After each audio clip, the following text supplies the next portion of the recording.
जय हिंद दोस्तों, मैं सब इंस्पेक्टर श्वेता। आज की वीडियो में हम बात करेंगे थर्ड कर्नाटक वॉर के बारे में। पहले की वीडियो के माध्यम से हमने आपको बताया है फर्स्ट कर्नाटक वॉर और सेकेंड कर्नाटक वॉर के बारे में। सब में क्या क्या प्रॉब्लम आया, किस तरह की बातें हुई हैं, सारी जानकारी मैंने आपको पिछले वीडियो के माध्यम से दिया है। आप हमारे प्लेलिस्ट में जाके सारे वीडियो को देख सकते हैं। चलिए अब बात करते हैं थर्ड कर्नाटक वॉर पर। ये भी कुछ टफ नहीं है, जहाँ से क्वेश्चन ज़्यादातर पूछे जाते हैं हर नॉर्मल एग्जाम में या बीपीएससी के पीटी में भी जहाँ से क्वेश्चन पूछे जाते हैं, जनरली यही से क्वेश्चन पूछ लिए जाते हैं। लेकिन मेंस का आंसर देते वक्त ना थोड़ा कहानी पता होना चाहिए। और कभी कभी दरोगा के मेंस में भी ना कुछ क्वेश्चन कहानी के अंतर्गत पूछ ले रहा है, इसीलिए कहानी को अच्छे से जान लीजिए। बस कहानी की तरह ज़्यादा सन डेट उसमें पकड़ने की जरूरत नहीं है। जो मेन सन है वो यही है, यहाँ से पूछे जाते हैं, बाकी कहानियाँ अंदर से पूछ ली जाती है। तो बस अंदर की कहानियों पर ध्यान दीजिएगा, सन पर नहीं। चलिए अब बात करते हैं तीनों कर्नाटक वॉर। पहला 46-48 में हुआ है, ये यूरोप में हुआ था। ऑस्ट्रिया उत्तराधिकार से लफड़ा चालू हुआ और एला-सापल की संधि से शांति हुआ। एला-सापल को एक्स-ला-सापल भी कहते हैं। द्वितीय चालू हो रहा है 49 से 54 के बीच में। ये भारत इसका कारण बना था। हैदराबाद कर्नाटक का उत्तराधिकार का लड़ाई था, पहले हम इस पर बात कर चुके हैं। और ये पांडिचेरी की संधि द्वारा शांत कराई जाती है। तीसरा चालू होगा 55 से 63 के बीच में, ठीक है, और ये यूरोप में होगा और सप्तवर्षीय इसका कारण बनेगा। लेकिन हम यहाँ बात किए थे सेकेंड कर्नाटक वॉर के दौरान कि पांडिचेरी की संधि जो होती है 1754-55 के बीच में होती है। कभी कभी 54 भी होता है, 55 भी इसको डेट दिया रहता है, ठीक है। तो पांडिचेरी संधि के द्वारा जहाँ पे दोनों के युद्ध को शांत कराया जाता है, अब वादा लिया जाता है कि दोनों युद्ध नहीं करेंगे, अब व्यापार पे ध्यान देंगे, भारत के राजनीति में हस्तक्षेप नहीं करेंगे। ये इसका कोई फायदा नहीं रहता, क्योंकि जहाँ पे भारत में शांति समझौता कराया जा रहा है, वहाँ यूरोप में ये लोग लड़ना चालू कर दे रहे हैं। तो क्या फ़ायदा भारत में शांति समझौता कराने का। इसी के चक्कर में डुप्ले को बुला लेते हैं फ्रांस। अब देखिए क्या होता है 1756 में, कहीं कहीं 55 भी आता है। 1756 में सप्तवर्षीय युद्ध चालू हो जाता है यूरोप में। किसके बीच में? इंग्लैंड और फ्रांस के बीच में। इंग्लैंड फ्रांस अपना युद्ध चालू कर देते हैं 1756 में यूरोप में। और इसी का नाते भारत में भी मतभेद चालू हो जाता है, क्योंकि भारत में तो अभी युद्ध शांत हुआ था ना, पांडिचेरी की संधि करवाई गई थी। दोनों तो एकदम खड़े थे लड़ने के लिए अपना सींग उठा करके, अब कोई मौका मिले तो हम लड़िए जाए। तब तक सप्तवर्षीय युद्ध मौका दे दिया। ये युद्ध लगभग 7 साल चला, जिसके नाते भारत में भी ये युद्ध लगातार होता रहा। और ये भारत में कहाँ, जहाँ जहाँ भी इनका औपनिवेशिक क्षेत्र था, जहाँ जहाँ भी व्यापार करते थे, वहाँ वहाँ युद्ध चल रहा था। लेकिन हम भारत में रहते हैं तो हम भारत की बात करेंगे, बाकी इतिहास से उतना क्वेश्चन पूछे नहीं जाते हैं, वैसे मतलब भी नहीं है। तो भारत में मतभेद स्टार्ट हो जाता है।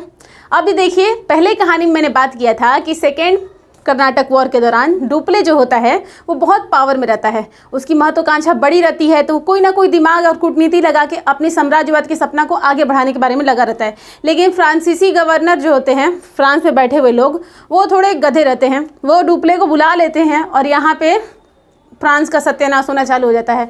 उसके जगह पे जो गवर्नर आते हैं गोडेहू, वो शांति समझौता कराते हैं, और उसके बाद जो भी आते हैं वो उतना अच्छे से वर्क नहीं करते हैं। तब इसी के नाते भारत में क्या होता है, भारत में तो फ्रांसीसी गवर्नर कोई पावरफुल है नहीं, जो है वो व्यापार पे ध्यान दे रहा है। लेकिन अंग्रेज जो है वो व्यापार पे ध्यान नहीं देने चाहते थे, वो अब भारत की राजनीति में हस्तक्षेप कर रहे हैं, तो वो अच्छे से हस्तक्षेप करना चाहते हैं। उसी दौरान इनको मौका मिल जाता है 1757 का युद्ध में। 1757 के युद्ध में क्लाइव जो है बंगाल में अपना पूरा पावर बैठा लेता है। वहाँ पे जो युद्ध होता है, जहाँ पे मुगल सत्ता बैठी हुई है, उनसे ये युद्ध करता है और युद्ध में हरा भी दे रहा है, ठीक है। उनके ये 1757 के युद्धों के बारे में हम आगे की वीडियो में बात करेंगे, जहाँ पे मैं डिटेल विवरण दूंगी। हर कहानी आपस में घुसी हुई है, लेकिन एक एक चीज़ को पहले लाइन से पढ़ लीजिए। उसके बाद एक और वीडियो बनेगा जिसमें सारी चीज़ों को एक साथ ऐड किया जाएगा। अभी हम ऐड करेंगे तो आपको समझ में नहीं आएगा, ठीक है। तो 1757 के बाद अंग्रेज बहुत पावरफुल बन गए हैं, क्योंकि बंगाल से इनको बहुत ज़्यादा व्यापार मिल जा रहा है, बहुत मुक्त व्यापार क्षेत्र मिल जा रहा है। कई जगह पे मतलब जब युद्ध जीते रहते हैं तो राजाओं से बहुत कुछ मिल जाता है इनको। तो इन अंग्रेज पूरा पावर में बैठे हुए हैं। लेकिन फ्रांसीसी देखते हैं कि जहाँ पे हम इतने पावर में थे, वहाँ अंग्रेज बढ़ते जा रहे हैं। और यूरोप में भी इन लोग का युद्ध इतना ज़्यादा हो रहा था कि यूरोप में भी फ्रांसीसी का दिमाग खराब था, जिसके नाते फ्रांस से एक पर्सन को भेजा जाता है, काउंट डी लाली को। हम बस लाली याद रखते हैं इसको, ठीक है। काउंट डी लाली को फ्रांस से भेजा जाता है कि भारत में जाइए, देखिए अंग्रेज बहुत ज़्यादा बढ़ रहा है, सब उस पर थोड़ा कंट्रोल लगाइए। तो ये जो आते हैं, अब पता नहीं करते हैं कि अंग्रेज कितना बढ़ा है सब, ये तो पहले से ही बंगाल पे अपना पावर बैठेले है सब। ये आते आते फोर्ट सेंट डेविड पे कब्जा कर लेते हैं। अंग्रेजों का एक जगह रहता है इस इलाके में, मद्रास के क्षेत्र की तरफ, वहाँ पे उनका एक किला रहता है फोर्ट सेंट डेविड, उस पर जाकर ही कब्जा कर लेते हैं फ्रांसीसी मिस्टर लाली बिना सोचे समझे। अब इस पर जब कब्जा कर लेते हैं, क्योंकि इनकी सेना तो बंगाल की तरफ थी, तो हो गया कब्जा, कोई बात नहीं है। लेकिन अंग्रेज घबराए नहीं। उसके बाद ये और ज़्यादा लाली जो है ना खूब और उड़ने लगते हैं। अब अगला सोचते हैं कि तंजौर पे भी हमला कर देते हैं। तंजौर ये वाला इलाका था, ये जो इलाका था ना, यहाँ के जो राजा थे ना, उनका बहुत अच्छा संबंध था ब्रिटेन की रानियों से। ब्रिटेन के जो राजा रानी थे उनसे बहुत अच्छा संबंध था तंजौर का, इसलिए ब्रिटेन के भी यहाँ पे जो भी व्यापार चलते थे तो बस रिश्ते के नाते चलते थे, प्यार से। तो फ्रांसीसी सोचते हैं तंजौर के इलाके पे हमला करके तंजौर को थोड़ा सा अपना व्यापार क्षेत्र बना लिया जाए और थोड़ा इलाका जीत लिया जाए। लेकिन यहाँ तो ब्रिटेन से परमिशन आ जाता है अंग्रेज़ों को कि तंजौर को खाली करवाने में लग जाइए, ठीक है। तो ब्रिटेन वाले एक्टिव हो जाते हैं। उसके बाद जब तंजौर पे भी हमला करते हैं, लेकिन ब्रिटेन जब एक्टिव हो जाता है वहाँ से रानी के परमिशन से, तो इनको तंजौर खाली करना पड़ता है। जाके मद्रास पे हमला कर देता है। मद्रास जो अंग्रेजों का सबसे पावरफुल प्लेस था, जहाँ से उनका सबसे शुरू से व्यापार चल रहा है, उस पर हमला करता है। तो उस पर हमला करने से पहले वो एगो विचार करता है कि थोड़ी और सेना बुला ली जाए। तो वो क्या करता है, हैदराबाद में, जो पिछले वीडियो में मैंने आपको बताया था ना कि हैदराबाद को ये लोग वहाँ पे एक ठो अपना सहायक संधि द्वारा बुस्सी को बैठाते हैं और अपनी कुछ सेना को बैठाते हैं, जिसका खर्चा हैदराबाद का निजाम उठाएगा। पहली बार सहायक संधि का प्रयोग करता है डुप्ले जहां पर। तो वहाँ पे बुस्सी को हैदराबाद से बुला लेता है, और जैसे ही बुस्सी हैदराबाद से निकलता है, अंग्रेज फ़ायदा उठाते हैं और हैदराबाद के बगल का जो इलाका है उत्तरी सरकार तट, उस पर अपना कब्जा कर लेता है। और जब उत्तरी सरकार पर कब्जा कर लेते हैं तो हैदराबाद का निजाम डर जाता है कि फ्रांसीसी देखिए हर जगह हार रहा है सब, अगर अभी भी फ्रांसीसी के साथ रहेंगे तो आगे मेरा बैंड बच जाएगा। तो हैदराबाद का निजाम फ्रांसीसियों को धोखा देकर अंग्रेजों के साथ जुड़ जाता है। तो अब हैदराबाद का निजाम भी अंग्रेजों के साथ हो गया। पहले से कर्नाटक का निजाम तो अंग्रेजों के साथ है ही, आरकोट वाला इलाका अंग्रेजों के साथ है ही, तंजौर से तो अच्छा रिश्ता उस सबका चल ही रहा है, मद्रास उसके पास है ही। तो इतना सारा इलाका अब किसको मिल गया, अंग्रेजों को मिल गया। अब फ्रांसीसी तो और भड़कते जा रहे हैं इस बात से। तो यहाँ तो बुस्सी को बुला के मद्रास में लेके चला आया कि मद्रास पे कब्जा करके सारा इलाका फिर से अपने कंट्रोल में आना चालू हो जाएगा जब हम मद्रास को पूर्णतः ले लेंगे। लेकिन मद्रास में भी ज़्यादा दिन रह नहीं पाते हैं, 1 साल रहते हैं कब्जा करके। लेकिन उसके बाद क्या होता है, अंग्रेज अब परेशान हो जाते हैं कि हर जगह ये हमेशा परेशान कर रहा है, कभी हेने युद्ध कर रहा है, कभी होने युद्ध कर रहा है, हमेशा परेशान कर रहा है, क्यों ना एक बड़ी सेना ले जाके इस सबका फाइनली सफाया करिए दिया जाए। तो एक काम करता है सब अंग्रेज की कुक के नेतृत्व में, यहाँ लिखे मैंने कि कुक के नेतृत्व में अंग्रेजी एक बड़ी सेना को भेजते हैं कि अब जाओ, अब फाइनली अब इस सबका सफाया करो। और कुक के नेतृत्व में बहुत बड़ी सेना आती है, मद्रास से उस सबको ढकेलना चालू कर देती है, जहाँ पे यहाँ पे मद्रास और पांडिचेरी के बीच में वांडीवास जगह पर दोनों इकट्ठे होते हैं, इसीलिए इस जगह को वांडीवास कहते हैं। ठीक है, वांडीवास का यहाँ पे युद्ध हुआ, दोनों इकट्ठा हुआ सब। तो दोनों इकट्ठा हुआ सब, तो यहाँ पे बरियार युद्ध होता है, फ्रांस अंग्रेज का खूब बिजोर युद्ध होगा यहाँ पर। अब फाइनली फ्रांस का सफाया, फ्रांस युद्ध में इतना बुरी तरह से पराजित होगा कि उसका सपना चूर चूर हो जाता है। वांडीवास का युद्ध जो होता है वो 1760 में होता है। एग्जाम में डायरेक्ट क्वेश्चन पूछ लिए जाते हैं कि वांडीवास का युद्ध कब हुआ है, तो 1760 में हुआ है। किसके बीच में हुआ है, तो फ्रांस और अंग्रेज के बीच में हुआ है।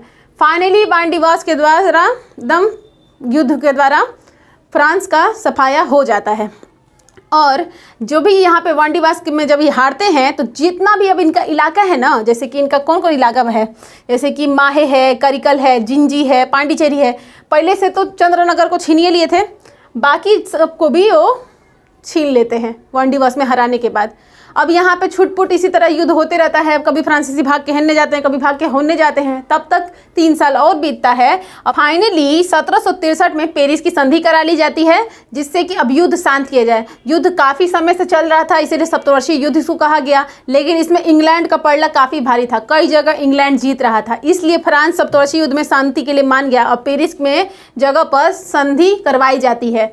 अब इंग्लैंड का पलड़ा भारी था, तो शर्त भी बरियार दिया बढ़िया से। जहाँ पे देखिए शर्त क्या होता है, शर्त में ये कहा जाता है कि जो पहले बहुत प्राचीन था उनका बस्ती ना, चंद्रनगर बहुत पुराना उनका बस्ती था फ्रांसीसी का, तो चंद्रनगर पांडिचेरी को हम वापस कर देंगे, और भी कुछ छोटपुट इलाका है उनको हम वापस कर देंगे, पांडिचेरी को मतलब फ्रांसीसियों को वापस कर दिया जाएगा। और फ्रांसीसी जो हैं पक्का वादा करे कि अब भारत में वो अपनी सेना नहीं रखेंगे, चुपचाप से शांति से व्यापार करेंगे। यहाँ पे सेना उनको रखने का कोनो काम नहीं है। जब आप व्यापारी हैं तो आपको सेना का कौन काम है, और आपको अगर कोई लूटपाट होगा तो हम सपोर्ट कर देंगे। अब यहाँ पे तो फ्रांसीसी बुरी तरह से हार गए थे, तो चुपचाप से मुंडी हिला के हाँ ना मानेंगे, तो बस फ्रांसीसी चुपचाप से मान गए। लेकिन ऐसा नहीं था कि फ्रांसीसी शांति से बैठल थे। आगे की युद्ध में हम बात करेंगे कि फ्रांसीसी कई षड्यंत्र लगाएंगे, डायरेक्ट नहीं इनडायरेक्ट रूप से। वो हम आगे की वीडियो में बहुत अच्छे से, जब आगे का वीडियो आएगा तो उसमें हम बात करेंगे।